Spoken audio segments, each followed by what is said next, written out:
بسم الله الرحمن الرحيم الحمد لله رب العالمين بارئ الخلائق أجمعين والصلاة والسلام على جميع الأنبياء والمرسلين سيما من سمي في الآفاق بأحمد وفي الأرض بأبي القاسم محمد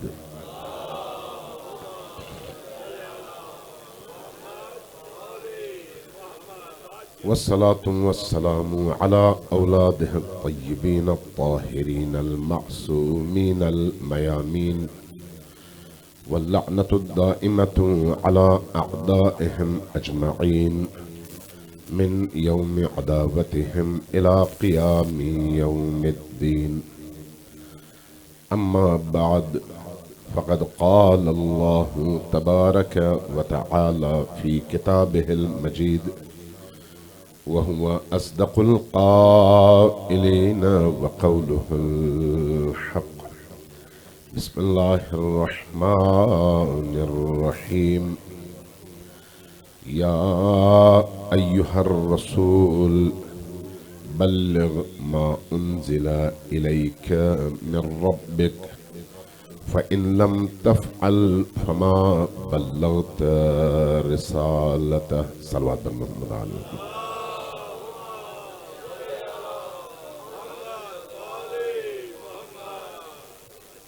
اللہ تبارک و تعالیٰ کا جتنا بھی شکر ادا ہم کرنا چاہیں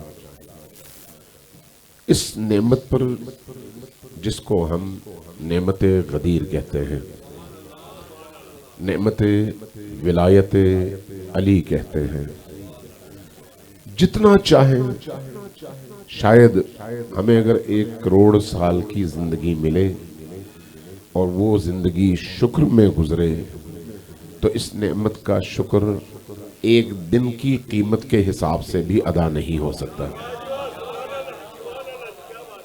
چونکہ اس کائنات میں اگر اللہ تبارک و تعالی نے کسی چیز کو اپنی رضا کا محور اور اپنی تمام تر نعمتوں کے کمال تک پہنچنے کا ذریعہ اور اس کی وجہ سے دین کو قبول کرنے کا اعلان کیا ہے تو وہ صرف اور صرف ولایت علی ہے. اور غدیر اس دن کے حوالے سے علی کی ولایت کو دل میں زندہ رکھنے والوں کی طرف سے مسرتوں اور تجدید بیعت کا اعلان ہے. بیعت آج کی نہیں ہے بلکہ یہ تجدید بیعت ہے. تجدید بیعت کا کیا مطلب ہے؟ غور کیجئے گا، ہم غدیر کے میدان میں نہیں تھے، آج ہم ہیں اور ہمارے سامنے تو غدیر کا میدان نہیں سجا، تو ہمیں کہنا چاہیے کہ ہم تو بیعت کرنے کے لیے آئے ہیں. نہیں، ایسا نہیں ہے، بیعت کے لیے نہیں آئے بلکہ یہ تجدید بیعت ہے. وہ کیوں؟ تجدید بیعت کا مطلب یہ ہے کہ ہم پہلے کہیں پر بیعت کر چکے ہوں اور اس کے بعد اس کے تجدید کی ضرورت پڑ رہی ہو تو صادق آل محمد کی روایات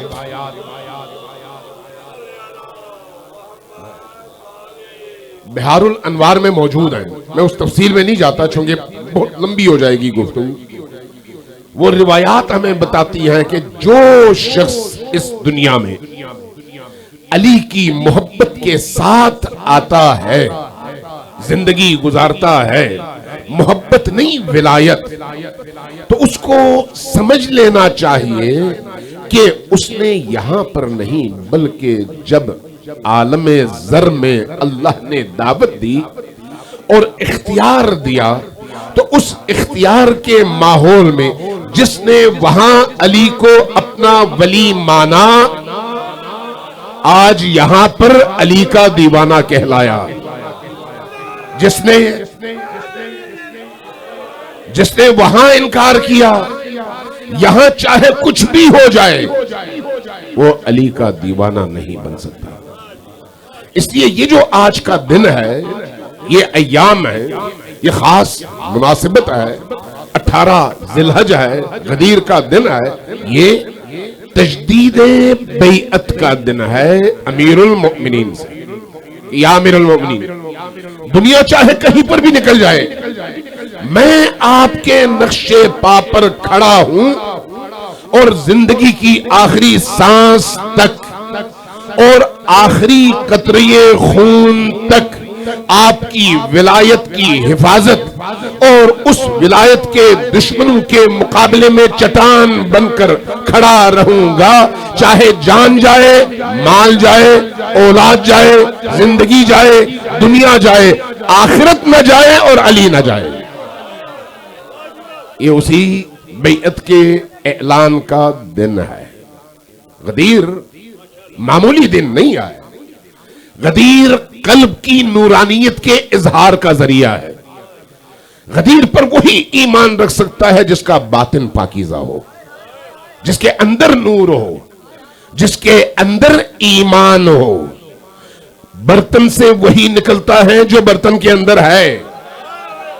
علی اس عالم کے اس نور کا نام ہے جو نبی کے بعد سب سے زیادہ روشن ہے. لہذا اس نور پر ایمان کے لیے اندر قبولیت کی وہ صلاحیت ہونا ضروری ہے، اور صلاحیت اسی کے اندر ہوگی جس کے اندر نورانیت ہوگی. جس کے اندر نورانیت نہیں ہے وہ اس نور کو قبول بھی نہیں کر سکتا. غدیر اس نور کی قبولیت کا دن ہے. لہذا بڑے تھے جو غدیر میں تھے بعد میں پیٹ کر گئے، اور بڑے آئے جو غدیر میں نہیں تھے لیکن غدیر کے لیے سر بھی کٹایا، گردنیں بھی کٹائی. اس لیے غدیر کے میدان میں ہونا ضروری نہیں ہے بلکہ اہل غدیر بننا ضروری ہے، چاہے وہ زمانہ ہو چاہے آج کا زمانہ ہو. لہذا غدیری بننا یہ ہمارے ایمان کا تقاضا ہے. غدیر کی حیثیت وہی ہے جو عاشور کی ہے. عاشور کیا ہے؟ اسلام کے احیاء کا دن. اسلام کو نئے سرے سے خون دے کر اس خون کے ذریعے سے اسلام کے شجر کی نئے سرے سے آبیاری کا دن. اور اگر عاشورہ کو نکال دیا جائے تو اسلام دفن ہو جاتا ہے. غدیر کون سا دن ہے؟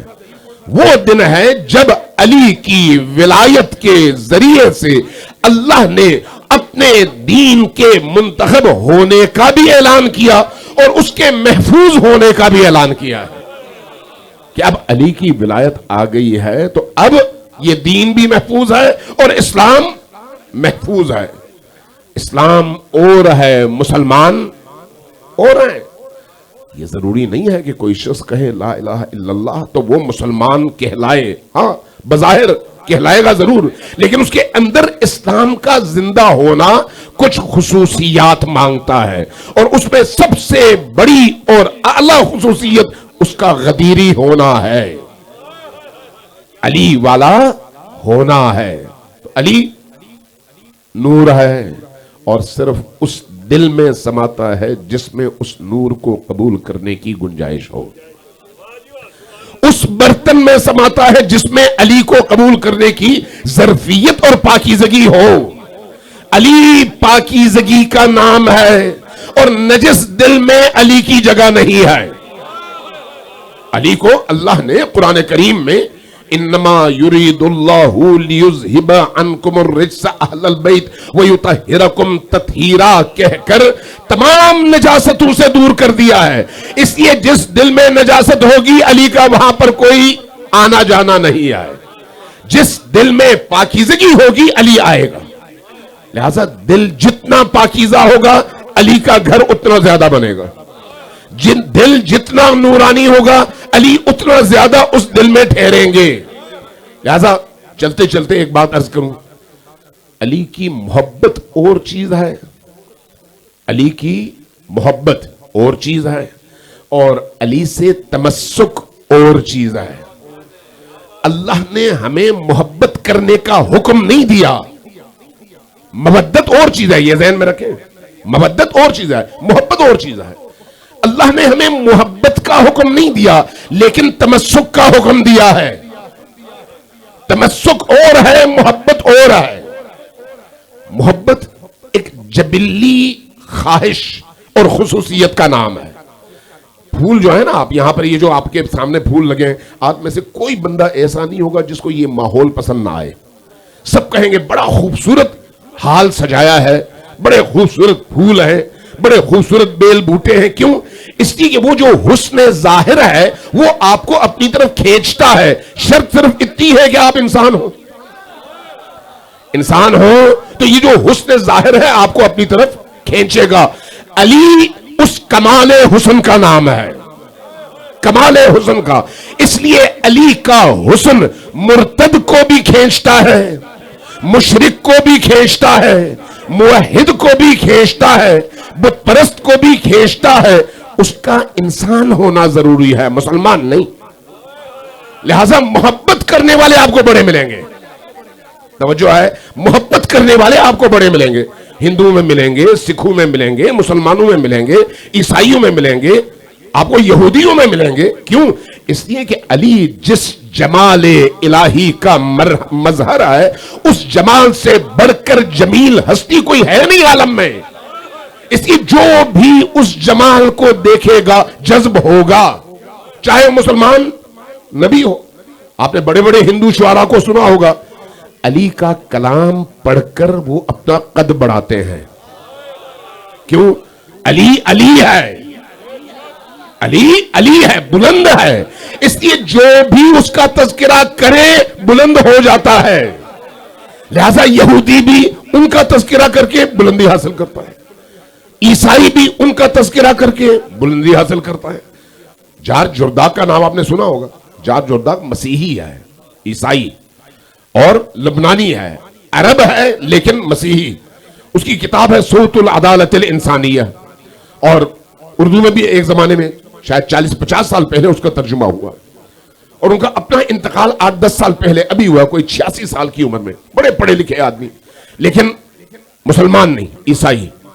ایران آئے، عراق آئے، لیکن مسلمان نہیں ہوئے. امیر المومنین پر کتاب لکھی. کتاب اپنی جگہ ایک سند ہے، سند. اس نے جب کتاب لکھی، اس کے مقدمے میں میخائیل نعیمہ نے اس بات کو لکھا ہے کہ جب اس نے یہ کتاب لکھی، لکھنے کے بعد مختلف پبلشرز کے پاس گیا چھپانے کے لیے تو کوئی راضی نہیں ہوا. کیوں؟ اس لیے کہ اس کو جانتا کوئی نہیں تھا. کہا کہ ہم اپنا سرمایہ لگائیں گے تو کتاب خریدے گا کوئی نہیں اور سرمایہ ڈوب جائے گا. تو ایک دن پریشان ہو کر گیا چرچ میں، اور حضرت عیسیٰ مسیح کے اس مجسمے کے سامنے اتوار کے دن بیٹھا رو رہا تھا. باقی لوگ عبادت کر کے چلے گئے، یہ روتا رہا. کچھ دیر بعد پادری آیا. اس نے جب پوچھا، وجہ پوچھی تو اس نے بتایا. جب بتایا تو یہ وہ پادری اندر گیا. کچھ دیر بعد باہر آیا، پیسے اس کے ہاتھ میں تھے. کہا یہ پیسے لو اور جا کے اپنی کتاب چھاپ دو. انہوں نے پیسے لیے، جا کے کتاب چھاپ دی. کچھ ہی عرصے میں جیسے ہی لوگوں کو پتا چلا اور کتاب کو انہوں نے پڑھا، تشہیر ہو گئی اور کتاب آنن فانن بک گئی بہت کم عرصے میں. اب ان کے پاس پیسے آ گئے. جو اصل زر تھا وہ انہوں نے الگ کیا، منافع الگ کیا. دیکھا اس منافع سے وہ کتاب چھاپ سکتے ہیں. تو وہ جو اصل زر تھا، دیانتدار آدمی تھا، کرپٹ نہیں تھا، اٹھا اور چلا گیا چرچ میں. کہا یہ میں پیسے آپ کے واپس لے کے آیا ہوں. کہا وہ کیوں؟ کہا کہ کتاب ہم نے چھاپی ہے، پیسے ہمیں مل گئے ہیں، اب ہمیں ضرورت نہیں ہے ان پیسوں کی. کہا کہ نہیں، جاؤ دوبارہ چھاپو، کم قیمت پر چھاپو، زیادہ تعداد میں چھاپو تاکہ زیادہ لوگوں تک یہ کتاب پہنچ سکے. اب جب یہ بات ہوئی پادری کی طرف سے تو میخائیل نعیمہ لکھتے ہیں کہ میں نے پوچھا کہ جارج جرداق سے کہ انہوں نے کیوں یہ کہا. تو کہتے ہیں میں نے ان سے پوچھا کہ فادر آپ، تب میں ایک مسیحی کی حیثیت سے ضرورت مند بن کر آیا تھا، آپ نے مدد دی. اب میری مدد کی ضرورت نہیں ہے، اس لیے میرے پاس پیسہ ہے، پیسے واپس لیں. اس نے الٹا مجھ سے سوال کیا. سوال کیا تھا؟ پوچھا کہ یہ بتاؤ کہ تمہیں علی کا انتخاب کرنے کی ضرورت کیوں پیش آئی؟ تم نے کتاب لکھنے کے لیے علی کا انتخاب کیوں کیا؟ کہتا ہے میں نے کہا کہ میں نے تاریخی شخصیات کا جائزہ لیا، ان کی زندگیوں کو پڑھا، انبیاء سے لے کر آج تک تو میں نے دیکھا علی وہ یگانی ہے روزگار شخصیت ہے جس میں موجود کمالات کہیں اور مجھے نظر نہیں آئے. کہا جب میں نے یہ سنا، جب میں نے یہ کہا تو اس نے کہا میں بھی اسی لیے تم سے کہہ رہا ہوں کہ جاؤ یہ کتاب چھاپو، ہر بندے تک پہنچاؤ. تو میں نے کہا آپ کیوں یہ بات کر رہے ہیں؟ کہا کہ اس لیے کہ میں نے بھی پڑھا ہے اور میں نے یہ دیکھا ہے کہ حضرت عیسیٰ مسیح سے لے کر اب تک جتنی شخصیات آئی ہیں ان شخصیات میں اہل علم بھی ہیں، اہل دنیا بھی ہیں، اہل تحریر بھی ہیں، اہل تحقیق بھی ہیں، لیکن علی جیسا عادل کوئی نہیں ہے. وہ کیسے؟ وہ کیسے؟ کہا کہ ہم مسیحیوں کو حضرت مسیح کے دور میں جو انصاف اور عدل حاصل تھا اس وقت سے لے کر اب تک جتنے بھی حاکم آئے ان میں علی کے علاوہ کوئی بھی حکمران ہمیں وہ عدل دے نہیں سکا. علی اس عادل کا نام ہے. اس لیے میں چاہ رہا ہوں کہ لوگوں کو کتاب دو تاکہ پہچانے کہ علی کون ہے. تو آج جب آپ اس اعتبار سے دیکھتے ہیں تو بات واضح ہے کہ علی سے محبت انسان ہونے کی شرط کے ساتھ ہر انسان کے لیے بڑا آسان ہے، لیکن جو مشکل ہے وہ کیا ہے؟ جو مشکل ہے وہ ہے تمسک. نبی کریم نے جب فرمایا نا کہ انی تارکن فیکم الثقلین کتاب اللہ و عترتی ما ان تمسکتم بہما، جب تک ان دو سے تم تمسک کرو گے. تمسک کیا ہے؟ مضبوطی سے پکڑنا. متمسک ہونا یعنی مضبوطی سے پکڑنا. قرآن کریم میں اس کا متبادل بھی استعمال ہوا ہے لفظ اعتصام. واعتصموا باللہ، واعتصموا بحبل اللہ، واعتصموا بالائمہ، واعتصموا القرآن. یعنی آپ قرآن کو، کتاب کو مضبوطی سے پکڑے. اعتصام یعنی مضبوطی سے پکڑنا. تو وہی معنی تمسک میں ہے. تمسک کا کیا مطلب ہے؟ مضبوطی سے پکڑنا. اگر آپ غدیر پر غور کریں تو غدیر میں محبت کرنے والوں نے اعلان کر دیا کہ جس کا نبی دوست ہے ہم بھی دوست ہیں، لیکن تمسک کے لیے کوئی تیار نہیں تھا. مشکل تمسک میں ہے، محبت میں نہیں ہے. ابھی اس پر بات کروں گا میں. اس لیے اصل چیز وہ علی سے تمسک ہے. تمسک.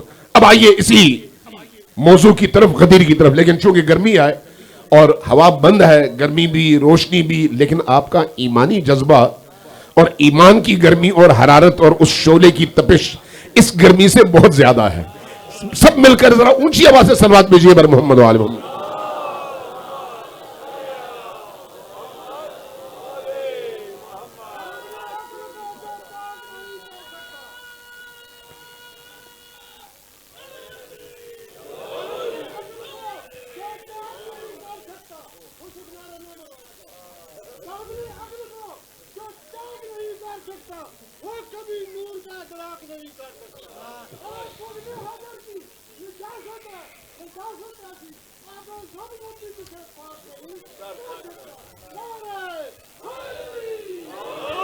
یہ جو علی سے آپ کی محبت ہے نا، میں آپ کے حوالے سے دو تین باتیں کر کے پھر جاتا ہوں موضوع کی طرف، تاکہ ہمیں پتہ چلے کہ ہم یہاں پر ایسے ہی کسی تقریب کی خاطر یا کسی میزبان کو خوش کرنے کے لیے یا اس کی دعوت کی وجہ سے کہ چلو وہ خوش ہو جائیں نہیں آئے.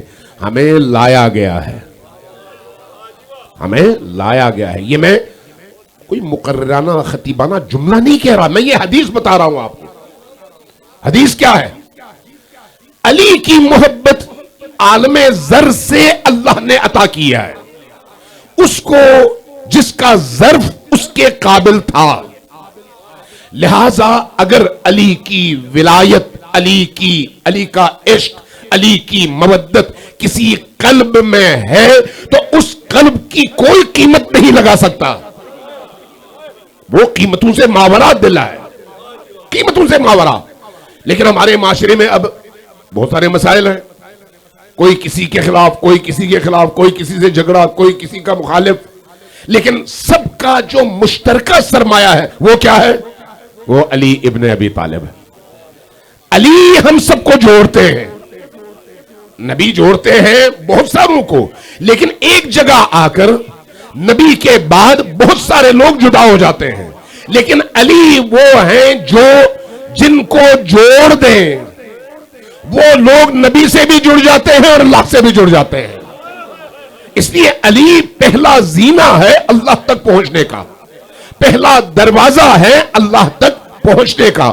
اس لیے جس کے اندر علی کی ولایت اور محبت ہے اس کو کمتر نہ جانے کبھی بھی، چاہے کچھ بھی ہو جائے، کمتر نہ جانے۔ ہاں وہ علی کو اللہ کا بندہ مانتا ہو، شرط یہ ہے، اللہ کا عبد مانتا ہو، شرط یہ ہے، چونکہ علی خود اعلان کرتے ہیں کہ میں کون ہوں۔ میں اس موضوع پر پھر جاؤں گا تو کہیں اور نکل جاؤں گا، اس لیے یہ یاد رکھیے کہ علی سے عشق اگر کوئی کرتا ہے تو گناہگار بھی ہونا تو اس گناہگار کا احترام علی کی وجہ سے کرے، علی کی وجہ سے، چونکہ علی کا عشق اور علی کی ولایت اس کے دل میں ہے۔ جس کے دل میں علی کی ولایت ہوتی ہے اس کو مثال میں احادیث میں بیان کیا گیا ہے، وہ اس ہیرے کی طرح سے ہے جو کیچڑ میں گر گیا ہو، جو کیچڑ میں گر گیا ہو۔ کیچڑ میں گرنے سے گندا ہو جاتا ہے آدمی، گناہ میں گرنے سے آدمی گندا ہو جاتا ہے، لیکن نکالا جا سکتا ہے یا نہیں؟ ہاں، کیسے نکالو؟ پاک کر دو۔ پاک ہونے کے بعد کیا اس ہیرے کی قیمت میں کوئی کمی آتی ہے؟ نہیں، صرف آپ نے کیا کیا ہے، اس کو اس گندگی سے نکالا ہے، پانی سے دھویا ہے اور پاک کیا ہے۔ پاک ہونے سے پہلے اور پاک ہونے کے بعد اس کی قیمت میں کوئی فرق نہیں آیا۔ علی کی محبت نہیں، علی کا عشق، علی کی مودت اور علی کی ولایت وہ سرمایہ ہے۔ اگر کسی کے اندر ہے تو یاد رکھیے، چاہے وہ جیسا بھی گناہگار ہو، اگر علی کی ولایت سے نکل نہ گیا ہو، اگر علی کی ولایت سے نکل نہ گیا ہو تو اس کی نجات ممکن ہے۔ نکل جائے تو نجات بھی ختم، نکل جائے تو نجات بھی ختم۔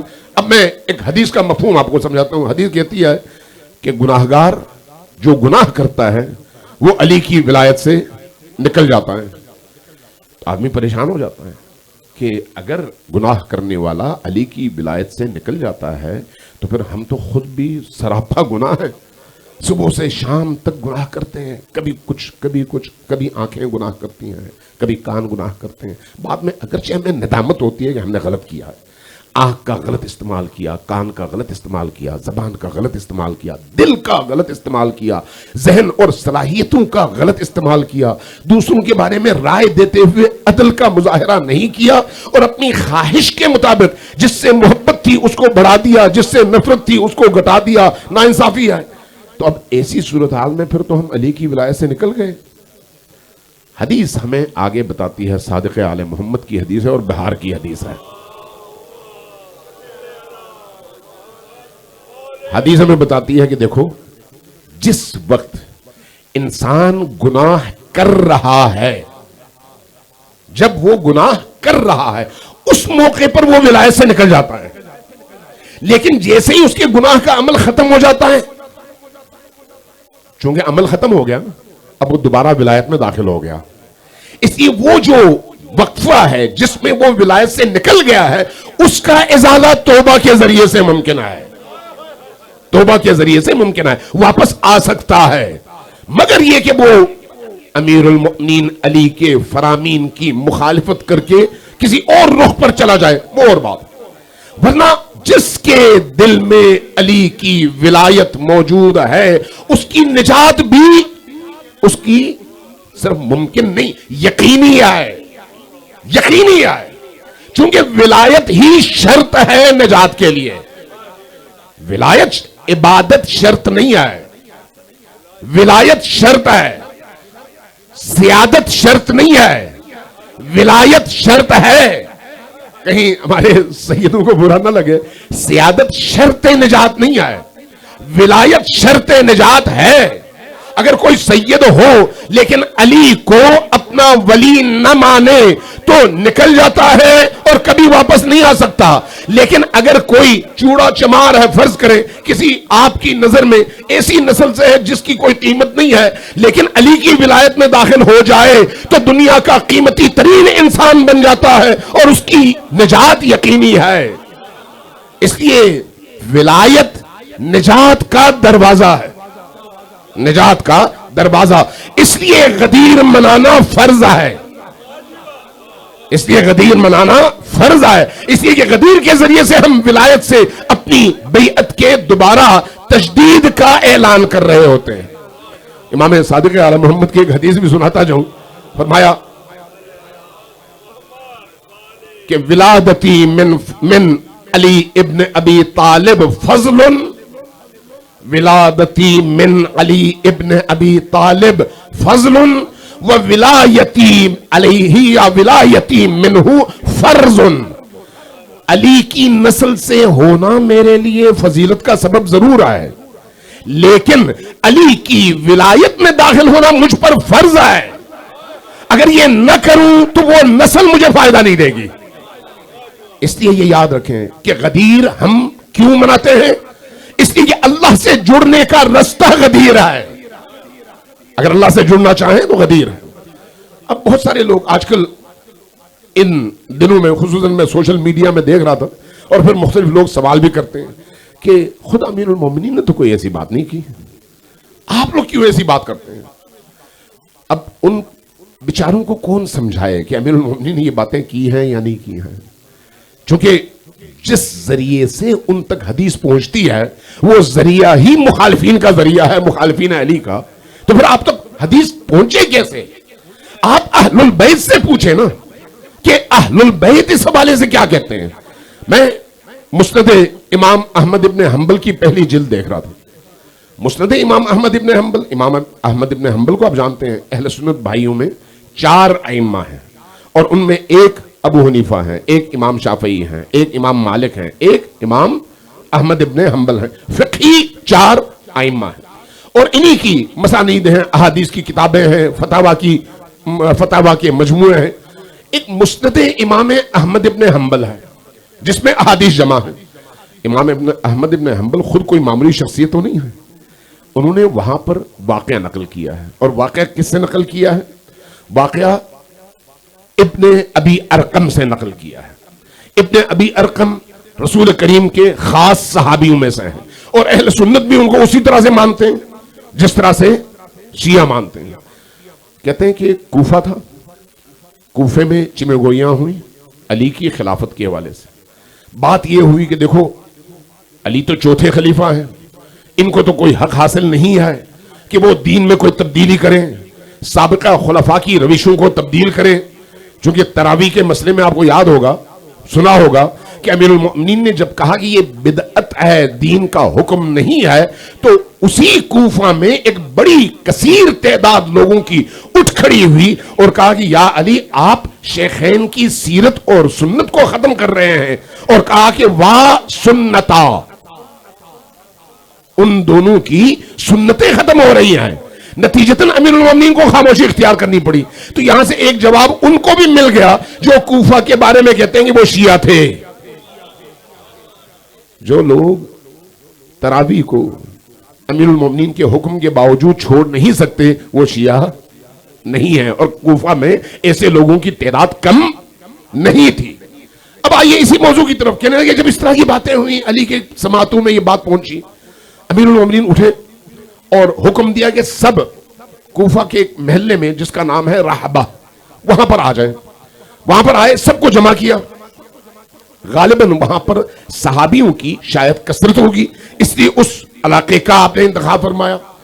انتخاب کر کے فرمایا کہ اب آ جاؤ، مجھے یہ بتاؤ تم میں سے جو لوگ جمع ہوئے ان سے کہا کہ تم میں سے جن لوگوں نے 18 ذی الحج کو غدیر کے میدان میں اپنی آنکھوں سے نبی کو دیکھا اور اپنے کانوں سے نبی کو سنا، وہ ذرا اٹھ کر گواہی دیں کہ نبی نے میری ولایت کے بارے میں کیا فرمایا تھا. یہ علی کا استدلال ہے کس کے خلاف؟ خلافت کے اس مروجہ نظام کے خلاف اور اپنے حق کے دفاع کے لیے فرمایا ذرا تم میں سے وہ نہیں، پھر اٹھے یہ جملہ فرمایا کہ تم میں سے وہ نہ جواب دے جس نے خود نہ دیکھا ہو، وہ نہ جواب دے جس نے اپنے کانوں سے خود نہ سنا ہو، صرف وہی کہے، وہی بولے جس نے اپنی آنکھوں سے خود دیکھا ہو اور کانوں سے سنا ہو۔ 30 افراد اٹھ کھڑے ہوئے، 30۔ یہ جو 30 افراد اٹھے سارے کے سارے نبی کریم کے جلیل القدر صحابہ تھے، 30 افراد۔ اور امام احمد ابن حنبل اپنی مسند میں کہتے ہیں کہ ان 30 میں سے 12 صحابہ بدری صحابہ تھے۔ بدری صحابہ کا کیا مطلب ہے؟ تمام صحابہ میں سب سے برتر، سب سے اعلیٰ۔ جو آپ نے ایک اصول وضع کیا ہے، میں انہی اصولوں کے تحت بات کر رہا ہوں کہ جب سب سے برتر وہ تھے تو ان میں سے 12 صحابہ اٹھے اور ادھر سے باقیوں میں سے تقریباً 18 صحابہ اٹھے۔ 30 اصحاب اٹھے جنہوں نے کہا کہ یا امیر المؤمنین، ہم نے اپنے کانوں سے سنا اور ہم نے اپنی آنکھوں سے دیکھا کہ نبی کریم صلی اللہ علیہ وآلہ وسلم نے غدیر میں یہ فرمایا کہ من کنت مولاہ فہذا علی مولاہ، جس کا میں مولا ہوں اس کا علی مولا ہے۔ اب ذرا غور کریں، ابن ابی یعلی اسی روایت میں آتا ہے، وہ بھی ایک صحابی ہے، اس نے اسی مسند میں اگلی حدیث ان کی ہے۔ وہ کہتے ہیں کہ میں نے سوچنا شروع کیا کہ کیسے ہو سکتا ہے کہ 1 لاکھ سے بڑا اجتماع ہو اور اس اجتماع میں نبی کریم علی کی ولایت اور حکومت کا اعلان کریں اور اس کے بعد جب وہ اجتماع ختم ہو جائے تو اس کے بعد پھر کوئی مانے ہی نہیں اور بعد میں کسی اور کا انتخاب عمل میں آیا جائے، کیسے ممکن ہے؟ کہتے ہیں میں یہ سوچا اور سوچنے کے بعد میں نے سوچا کہ میں جا کے انہی سے پوچھوں جو اس روایت کے راوی ہیں۔ تو میں نے تلاش کیا تو مجھے ابن ابی ارقم مل گئے۔ میں نے ابی ارقم سے پوچھا کہ آپ اللہ کے رسول کے خاص صحابیوں میں سے، آپ بتائیے کہ کیسے ممکن ہے؟ تو انہوں نے جواب میں فرمایا کہ دیکھو میں نے خود اپنے کانوں سے نبی کو یہ فرماتے سنا ہے، میں نے اپنی آنکھوں سے نبی کو یہ فرماتے دیکھا ہے کہ جس کا میں حاکم ہوں علی اس کا حاکم ہے۔ یہ جو اختلاف پیدا کیا جاتا ہے اور جب سند کا انکار نہ کیا جا سکے تو معنی میں تبدیلی کر دی جاتی ہے، اس کے ذریعے سے اصل ہدف کیا حاصل کرنا چاہتے ہیں کہ لوگوں کو وہ جو اصل دین ہے اس سے روکا جائے، اصل دین سے۔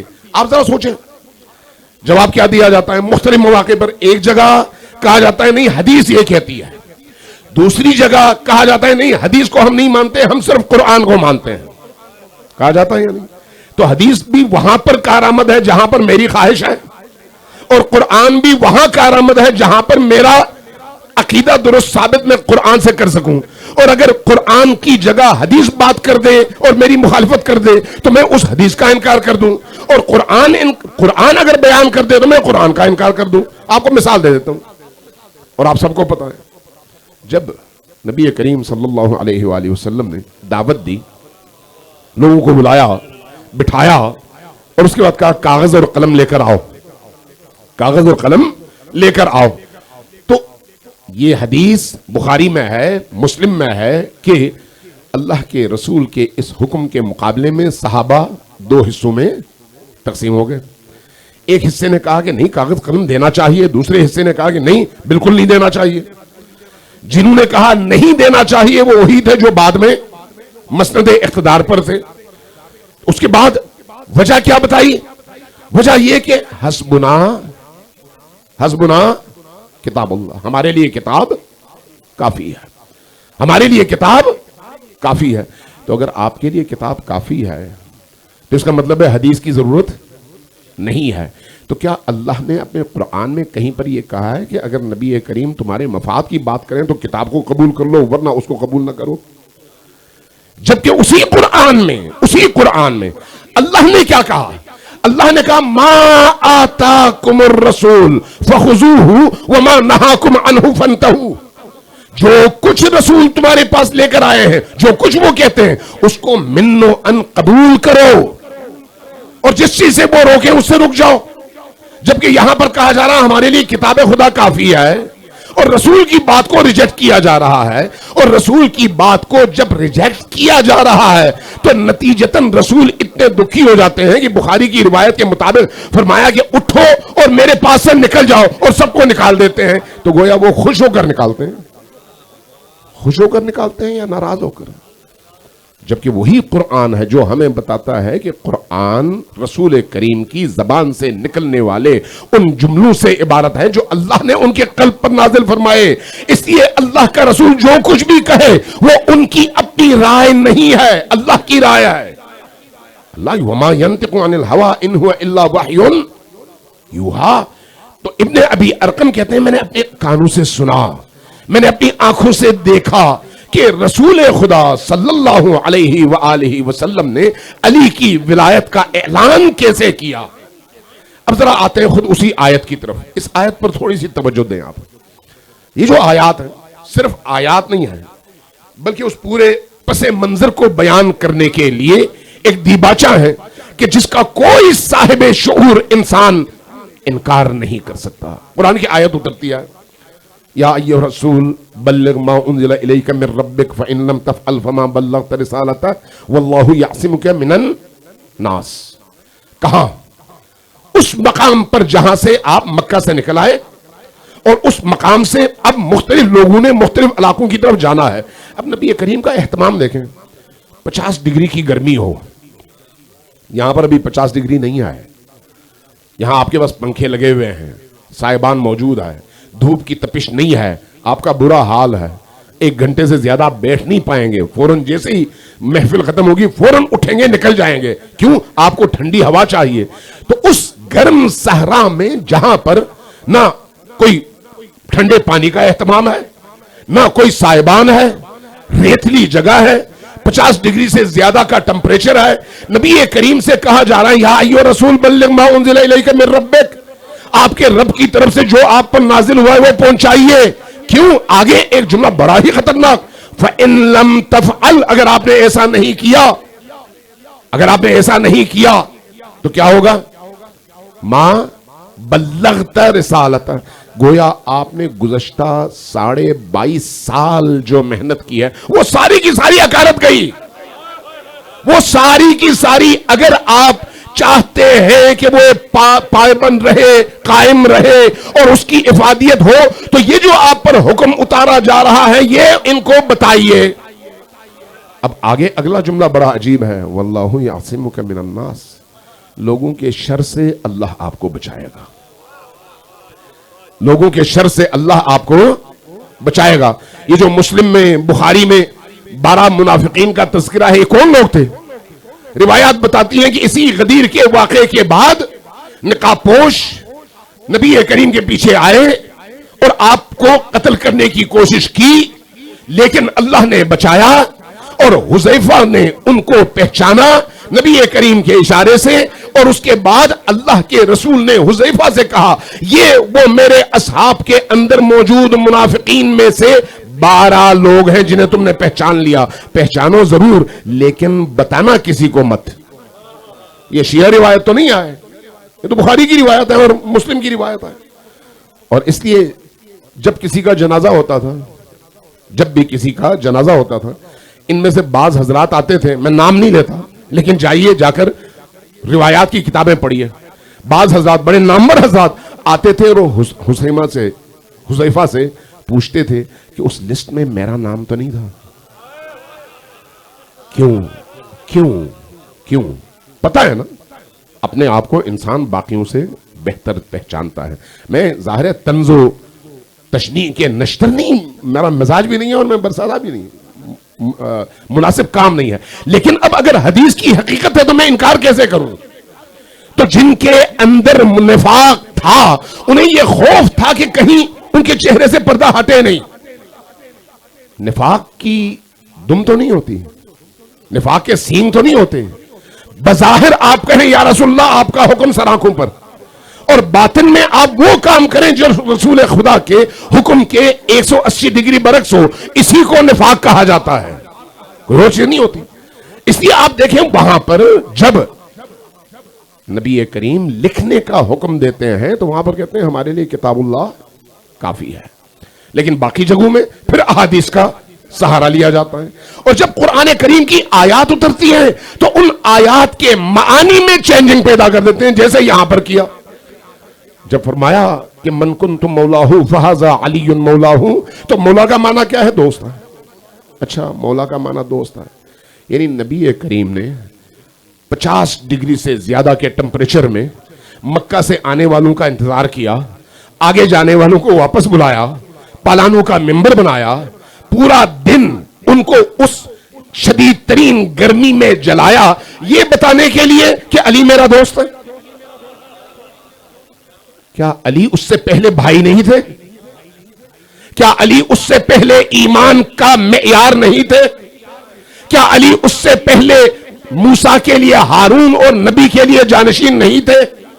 کیا نبی نے یہ ساری باتیں اس سے پہلے بتائی نہیں تھی؟ تو دوست اتنا بڑا عہدہ ہوتا ہے اور اس کے لیے اتنی بڑی کوشش، خلاف عقل جب آپ جواب نہ دے پائیں تو پھر آپ معنی تبدیل کر دیں۔ وہ کام تو بڑی آسانی سے وہی لوگ جو آئے تھے ان کو بٹھا کے کہا جا سکتا تھا نا، چونکہ اعتراض ان کو تھا کہ لوگوں دیکھو ایسی بات نہ کرو، علی میرا دوست ہے۔ یہ دوستی اس معنی میں چلے چند لمحوں کے لیے مان لیتے ہیں۔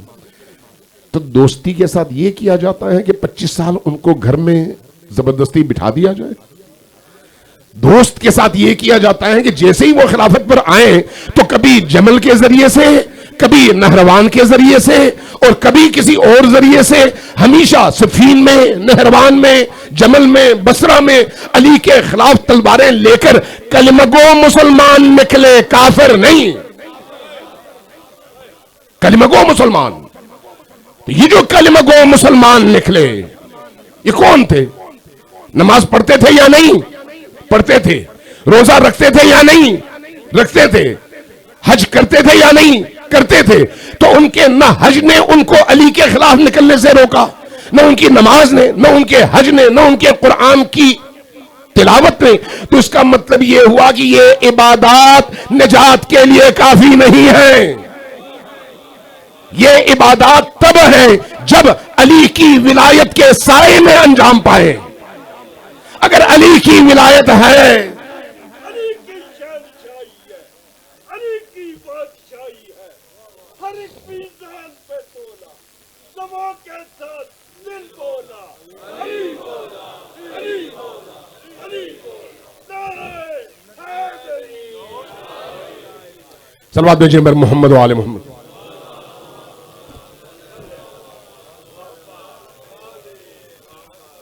اس لیے یہ یاد رکھیں، صرف عبادتیں نہیں، عبادت ولایت کے ساتھ، عبادت اس امام اور حجت خدا کے سائے میں۔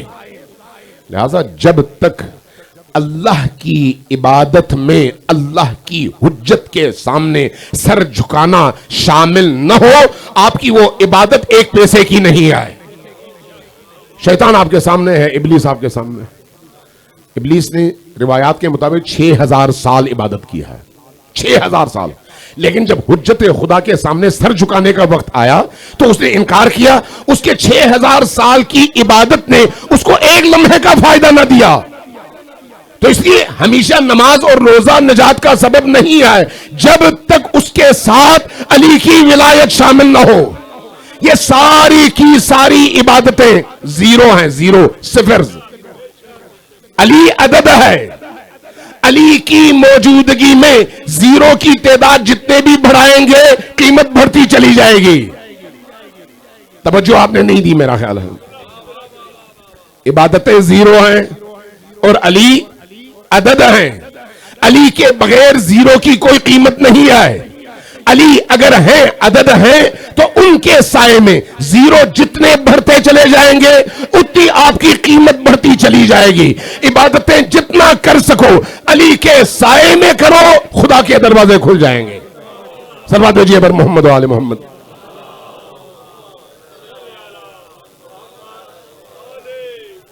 اللہ نے غدیر کے لیے بڑا اہتمام فرمایا.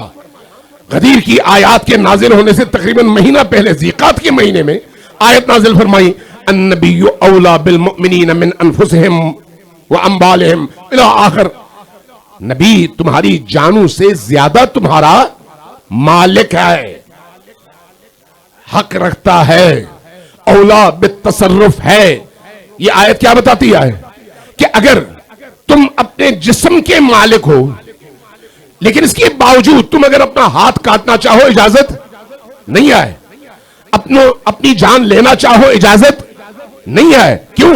تم اپنی جان کے مالک نہیں ہو, تم اپنے ہاتھ کے مالک نہیں ہو, اس لیے تمہارا حق تم پر کم ہے, پورا نہیں ہے. لیکن نبی کو تمہاری ہر چیز پر حق حاصل ہے. تم اپنی بیوی کے ولی ہو. بیوی کا ولی کون ہوتا ہے؟ شوہر. یہ جو ولی ہے, آپ جب شادیاں کرتے ہیں تو شادیوں میں عام طور پر کہا جاتا ہے بچی کا باپ موجود ہے یا نہیں. پوچھا جاتا ہے وہ کیوں؟ کہا جاتا ہے ولی کی اجازت شرط ہے. تو یہ جو ولی ہے یہ دوست کے معنی میں ہے کہ دوست کی اجازت شرط ہے, یا مالک کے معنی میں ہے, یا اولا بالتصرف کے معنی میں ہے. تو اگر غور کریں تو یہ جو ولایت ہے, یہ جو ولایت جو ایک باپ کو اپنے بچوں پر حاصل ہے, ایک باپ کو اپنے بچوں پر اور جنس پر اس کے مالک کو حاصل ہے, لیکن وہی ولایت ایک حد تک ہے, اس سے زیادہ نہیں ہے. لیکن جب نبی کی باری آئے گی تو نبی تمہاری بیویوں پر بھی تم سے زیادہ حق رکھتے ہیں. یعنی اگر نبی چاہیں تو تمہاری بیوی کو طلاق کروا دیں, چاہو تم خوش ہو یا ناراض. نبی چاہیں تو تم سے تمہارے بچوں کو جدا کر دیں, چاہے تمہاری مرضی ہو یا نہ ہو. نبی چاہے تو تمہیں حکم دے تو اپنی گردن کاٹ دو, چاہے تمہارا دل چاہے یا نہ چاہے. اس لیے کہ ولی مالکیت کے معنی میں ہے اور مالک کو پورا اختیار ہوتا ہے مملوک پر, جیسا چاہے تصرف کرے. اس لیے قرآن نے کہا النبی اولا بالمؤمنین من انفسہم, نبی کو تمہاری جانوں پر تم سے زیادہ حق حاصل ہے. جب یہ آیت سب کے ذہنوں میں بیٹھ گئی تو اب جب غدیر خم میں یہ آیت نازل ہوئی کہ یا ایھا الرسول بلغ ما انزل الیک من ربک فإن لم تفعل فما بلغت رسالتہ واللہ یعصمک من الناس, کہ لوگوں کے شر سے اللہ آپ کو بچائے گا. ہاں ہیں ایسے لوگ جن سے خطرہ ہے لیکن ان کے خطرے کو اللہ ٹالے گا. اور ہوا کیا؟ نبی کریم نے سب کو جمع کیا, خطبہ دیا اور اپنے آخری سفر کی خبر سنائی کہ یہ میرا آخری سفر ہے, اور پھر اللہ کے احکام دوبارہ یاد دلائے. اور اس کے بعد یہ سب کچھ کرنے کے بعد لوگوں الست اولا بکم من انفسکم, کیا میں تمہاری جانوں کا مالک ہوں یا نہیں؟ ہاں ہیں. کیا میں تمہارا حاکم ہوں یا نہیں؟ ہاں ہیں. کیا میں تم پر تصرف کا اختیار تم سے زیادہ رکھتا ہوں یا نہیں؟ ہاں رکھتے ہیں. تو پھر جان لو جس کا مالک میں ہوں, جس کا آقا میں ہوں, جس کا حاکم میں ہوں, اس کا حاکم, آقا اور مالک یہ علی ہے.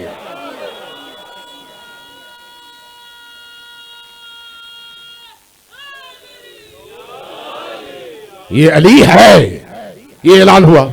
اب اس تفصیل میں نہیں جاتا, لیکن یہ تو حقیقت ہے نا کہ ان 1,00,000 لوگوں نے آ کر بیعت کی, آ کر مبارکبادیں دی.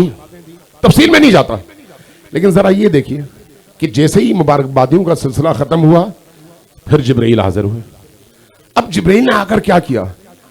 ایک نئی آیت لے کر آئے. وہ آیت کیا ہے؟ الیوم. کیا ہے؟ الیوم. آگے کیا ہے؟ نہیں, یہی تو کمال ہے. الیوم اکملت لکم بعد میں ہے, اس سے پہلے ایک اور جملہ ہے, اور وہ کیا ہے؟ الیوم یئس الذین کفروا من دینکم. علی کی ولایت کا اعلان ہو گیا. اب نبی کے بعد دین کا پہرے دار آ گیا, نبی کے بعد دین کا محافظ آ گیا. اب الیوم یئس الذین کفروا, اب جتنے بھی کافر ہیں وہ سب کے سب مایوس ہو گئے من دینکم, آپ کے دین سے. اب وہ جو امید لگائے بیٹھے تھے کہ نبی کو گزرنے دو، دو طرح کے لوگ تھے، دو طرح کے. ایک وہ جو اس اقتدار اور حاکمیت کے حوالے سے منتظر تھے، اور دوسرا وہ جو نبی کی زوجات کے حوالے سے. اس لیے بعض صحابہ تھے نا، صحابہ یہ کرام تھے، تو بعض صحابہ کہتے ہیں کہ نبی کو گزر جانے دیں، ہم ان کی فلان زوجہ سے شادی کریں گے. اس لیے قرآن کی آیت نازل ہوئی، یہ زوجات جو نبی کی ہیں یہ امہاتکم، یہ تمہاری مائیں ہیں، ان سے نکاح نہیں ہو سکتا. تو ماں کا مطلب محرم نہیں ہے ان آیات میں کہ آپ اس کو اس مقام پر لے جائیں کہ قوم کی مائیں ہیں. نہیں. جب ام المومنین عائشہ کے سامنے کچھ خواتین نے آ کر کہا یا امنا، اے ہماری ماں، تو وہ برہم ہوئی. فرمایا کہ میں تمہاری ماں نہیں ہوں، تمہارے مردوں کی ماں ہوں، اس لیے کہ تمہارے مردوں کے لیے اللہ نے ہم سے نکاح کو حرام کیا ہے. واضح ہوئی امہات کا معنی کیا ہے. اب آئیے اسی آیت کی طرف. تو آیت کیا کہتی ہے؟ الیوم یئس الذین کفروا. تو وہ جو مایوس ہوئے وہ دو طبقات تھے، ایک وہ جو نبی کی زوجات کے حوالے سے سوچتے تھے، اور دوسرا وہ جو سوچتے تھے کہ نبی کے بعد ان کا کوئی بیٹا تو ہے نہیں، تو آنا تو ہم ہی نے آئے، جب ہم آئیں گے تو پھر اپنی پرانی روایات کو دوبارہ زندہ کر دیں گے، جیسا کہ آپ نے 50 سال کے بعد دیکھ بھی لیا اس پورے خطے کے اندر. تو جب یہ خیال آیا تو قرآن کی یہ آیت اتری، اور اب اس آیت نے بتایا الیوم یئس الذین کفروا. جو لوگ اب تک یہ امیدیں لگائے بیٹھے تھے وہ اندر سے کافر تھے، اندر سے کافر تھے. اس لیے اب ان کو مایوسی ہو گئی ہے. من دینکم، تمہارے دین سے وہ مایوس ہو چکے ہیں. اب فلا تخشون، اب ان سے بالکل خوف زدہ نہ ہونا، کیونکہ اب نبی کے بعد علی جیسا حاکم تمہیں مل گیا ہے. اور آگے وخشونی، اب اگر تمہیں ڈرنا ہے تو مجھ سے ڈرو، کہیں ایسا نہ ہو کہ مجھے بھول جاؤ اور گمراہ ہو جاؤ. علی کے ساتھ ساتھ علی کی ولایت کے سائے میں میرا خوف تمہارے دل میں ہونا چاہیے. اس کے بعد پھر اگلی آیت ہے الیوم اکملت لکم دینکم واتممت علیکم نعمتی ورضیت لکم الاسلام دینا. کہ آج میں نے تمہارا دین کامل کر دیا. کیا مطلب ہے اس کا؟ جس دین میں علی نہ ہو وہ دین کامل نہیں آئے. اگر علی کی ولایت نہ ہو تو آپ چاہے جتنے بھی پریکٹسنگ مسلمان ہو تو آپ کا مسلمانی، آپ کی مسلمانی شاید کہلائے لیکن ایمان نہیں کہلاتا. اس لیے علی کی ولایت پر ایمان شرط اول ہے اس اسلام کی قبولیت کے لیے. الیوم اکملت لکم دینکم، یعنی دین اگر کامل ہوتا ہے تو وہ علی کی ولایت سے ہوتا ہے، اور اگر علی کی ولایت نہ ہو تو دین کامل بولیے ہے نہیں ہے. وَأَتْمَمْتُ عَلَيْكُمْ نِعْمَتِي، اتممت علیکم نعمتی کا کیا مطلب ہے؟ قرآن نے ایک اور جگہ کہا کہ ان تعدوا نعمت اللہ لا تحصوها، اگر اللہ کی نعمتوں کو تم گننا چاہو ساری زندگی لگا دو، گن نہیں سکتے، اتنی زیادہ ہے. وہی اللہ کہتا ہے کہ علی کی ولایت آ گئی تو اب اللہ کی نعمتیں تمام ہوئی. اللہ اس کے بعد اس سے بڑھ کر کوئی نعمت موجود نہیں ہے، یعنی کمال نعمت، اور تمام نعمت کا نام ولایت علی ہے. اور اس کے بعد اگلا جملہ وَرَضِيتُ لَكُمُ الْإِسْلَامَ دِينًا، اور تمہارے دین کو اسلام کے طور پر میں نے قبول کر لیا اور میں راضی ہوا. تو اس کا مطلب یہ ہے کہ اللہ کی رضامندی علی کی ولایت سے ہے اور مشروط ہے. اگر علی کی ولایت نہیں ہے تو ایسے کسی دین اور کسی اسلام سے اللہ راضی نہیں ہے. اگر اللہ کو راضی کرنا ہے تو علی کو مانو، اگر اللہ کو راضی کرنا ہے تو علی کی ولایت کے سائے میں داخل ہو جاؤ، اس کے علاوہ کوئی رستہ باقی نہیں ہے. تو غدیر اس علی کی ولایت کے تجدید بیعت کا دن ہے جو ہمیں منانا ہے، اس تجدید بیعت کا دن. اس لیے آپ یاد رکھیں کہ اللہ تبارک و تعالیٰ نے اہتمام کیا ہے. آج 50 سال پہلے کی نسبت اس طرح کا ماحول اگر آپ دیکھیں تو 50 سال پہلے نہیں تھا. اس سے پہلے اس طرح کا ماحول نہیں تھا. جیسے جیسے وقت گزرتا چلا جاتا ہے علی کی ولایت کے متوالوں کی تعداد میں بھی، وسعت میں بھی، اثر میں بھی اضافہ ہوتا چلا جاتا ہے. ایک زمانہ وہ تھا جب بڑے بڑے سلاطین تھے، خلفاء تھے، حکمران تھے. لیکن ایک زمانہ یہ ہے جب کوئی اسلامی حکومت، کوئی اسلامی ریاست موجود نہیں ہے. لیکن اس کے باوجود اس وقت دنیا میں 8 ارب انسان ہیں. ان 8 ارب انسانوں میں تقریباً مسلمانوں کی تعداد 2 ارب ہے. ان 2 ارب میں اگر آپ علی کے ولایت کو ماننے والوں کی تعداد دیکھیں تو آپ کو بہت کم تعداد میں نظر آتی ہے. لیکن وہ کیا وجہ ہے کہ 8 ارب انسانوں کے اس دنیا میں اور اس سرمایہ دارانہ نظام میں جہاں پر سارے ممالک سارے ایک نظام میں جکڑے ہوئے ہیں، وہاں پر اگر ان سب کو کوئی خطرہ محسوس ہوتا ہے تو وہ صرف اور صرف اس سے جس کی زبان پر علی ولی اللہ ہے، جس کی زبان پر.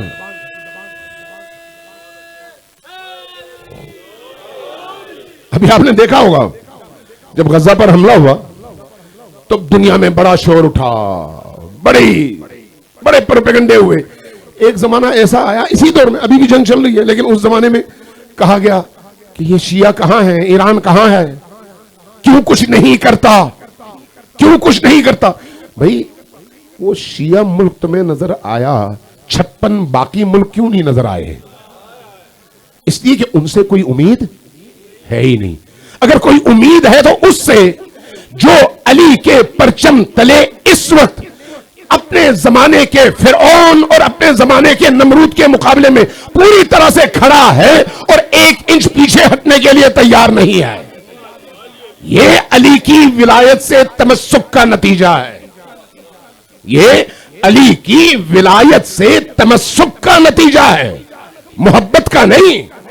محبت ہونی چاہیے تب تمسک ہوگا، لیکن صرف محبت کافی نہیں ہے. محبت کے نتیجے میں اگر تمسک آ جائے اور ہم علی کے دامن سے متوسل ہو جائیں تو پھر ہمارے اندر علی کی روح پیدا ہوگی، علی کی فکر پیدا ہوگی، علی کی سوچ پیدا ہوگی، اور اس کے نتیجے میں ہم پھر دنیا کو ظلم کے چنگل سے نجات دلانے کے لیے سوچنا شروع کر دیں گے.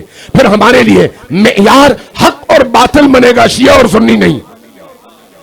جب ہم اس مقام پر علی سے متمسک ہوں گے تو وہاں پر ہمارے لیے معیار علی بنیں گے، اور علی اس معیار کو کہتے ہیں جن کی نگاہ میں رشتہ داریاں، قبائل، تعلقات، مذہب یہ چیزیں اہم نہیں ہیں. حق اور باطل اہم ہے کہ حق کیا ہے اور باطل کیا ہے.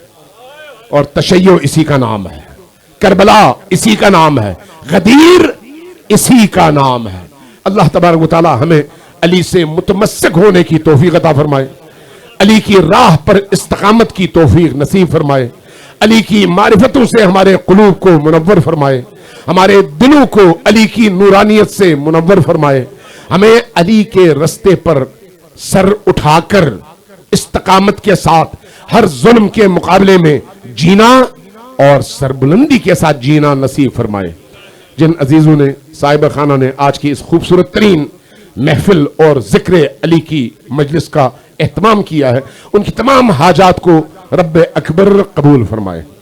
اللہ سے دعا ہے کہ جتنے بھی لوگ یہاں پر تشریف لائے ان سب کی حاجات کو اللہ مستجاب فرمائے. ہم سب کے جتنے بھی مرحومین دنیا سے گزر چکے ہیں ان سب پر اللہ رحمتیں نازل فرمائے، ان کی برزخ کی زندگی کو آسان فرمائے، ان کی برزخ کی مشکلات کو دور فرمائے. صاحب خانہ کے تمام مرحومین کو جو اس وقت برزخ میں، عالم برزخ میں ہم سب کی طرف سے نیکیوں کے منتظر ہیں، ان سب کے فیض میں اضافہ فرمائے، ان کی برزخ کی مشکلات کو دور فرمائے اور آسانیاں نصیب فرمائے. تمام ہمارے مرحومین، اس اجتماع کے مرحومین، صاحب خانہ کے مرحومین، سب کے گناہوں کو اللہ تبارک و تعالی بحق علی مرتضی معاف فرمائے. اللہ سے دعا ہے کہ جو لوگ حاجت مند ہیں، جو لوگ پریشان حال ہیں، ان کی پریشانیوں کو دور فرمائے. جن کے ہاں اولاد نہیں ہے انہیں صالح اور سالم اولاد نصیب فرمائے. اللہ سے دعا ہے کہ جن کی اس دنیا میں پریشانیاں ہیں ان کی پریشانیوں کو دور فرمائے. اللہ سے دعا ہے کہ ہمیں اتنا بلند نگاہ،